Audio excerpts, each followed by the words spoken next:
Kamusta everyone? This is first one, yeah. And it's another one. Here we go. Kahit anong gawin ko upang maalis lang sa isipan ko. Credit Survive Beats. Paano mo sila kamusabi kung paano ka tumingin sa Downtown Hindi ko Entertainment. kakayanin Okay. na pigilan Beat mo that pro. Tintig ng And puso pro. ko. Jam. Hirap ko mang mag-amin sa'yo. Ako ay nabigat. Ako'y nasa isang ovation, isang celebration. If I'm not mistaken, yun natin tapos ng graduation ng pinsan ng tropa ko sa kolehiyo. Di ka nagsimula ang kwento ko, so I get a couple of drinks para may inumin and just puffin that smoke, if you know what I mean. Biglang may ako pansin, ani mo'y di ka paniwalang may kumislap sa gilid na parang diwatang galing pa sa lugar ng mga anghel. Kakaiba, ang ganda, para akong binarit sa puso. Ako'y na-stuck, I feels like napapaligiran tayo ng mga polis. Ang buong space ay nag-freeze, parang kanta ni T-Pain at Chris Brown. Tulog niya para sa akin ay napakaganda sound. From Pilipinas, ang dating she has the crown. Nasulat ko tong kantang to, cause for you I'm really down. Yup. Kahit anong gawin ko upang maalis lang sa isipan ko. Kung paano mo sila kausapin, kung paano ka tumingin sa akin, talagang di ko kakayanin na pigilan ang tintig ng puso ko. Hirap ko mang mag-amin sa'yo.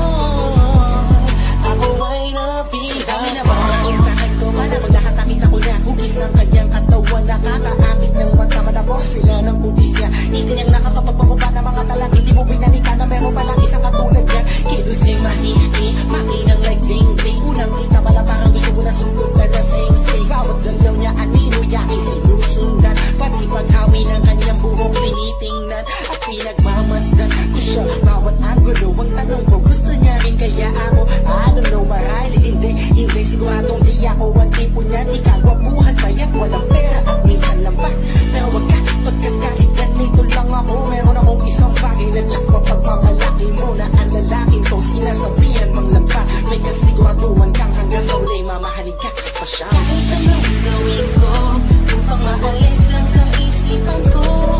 Kung paano mo sila kausapin, kung paano ka tumingin sa akin, talagang di ko kakayanin na pigilan ang tintig ng puso ko. Hirap ko mang mag-amin sa'yo. Ako ay nabigat. Lumipas pagkatapos ng gabi na yun. Hanggang ngayon di ko siya kilala. Sino ba yun? Anong kayang pangalan niya? Wala akong idea. I miss you, parang kanta ni Aliyah. It's been too long and I'm lost without you. Di ako makatulog sa'yo, what should I do? Di ko lubos mais na mangyayari sa akin to. Ba't ganito aking hiling na sana'y balang araw ulit tayo'y magtagpo upang masabi ko sa'yo lahat ng aking nadarama sa'yo. Aking ipagtatapat na at kung mangyari man yun, di ko napapalampasin pa to. Ipapakita ko sa'yo, ako'y sobrang nabihag mo, ako'y sobrang in love sa'yo. Ipagsisigawan ko sa buong mundo, sa'yo lang ako nagkaganto. Yo, pag nangyari to sa'yo ngayon, alam mo na huwag hayaang mawala pa siya sa oras na maingat ka. Kahit anong gawin ko upang maalis lang sa isipan ko. Kung paano mo sila kausapin, kung paano ka tumingin sa akin, talagang di ko kakayanin na pigilan ang tintig ng puso ko. Hirap ko mang mag-amin sa'yo. Ako ay nabihagan. Upang maalis lang sa isipan ko. Kung paano mo sila kausapin, kung paano ka tumingin sa akin, talagang di ko kakayanin na pigilan ang tintig ng puso ko. Hirap ko mang maamin sa'yo. Ako ay nabihag mo.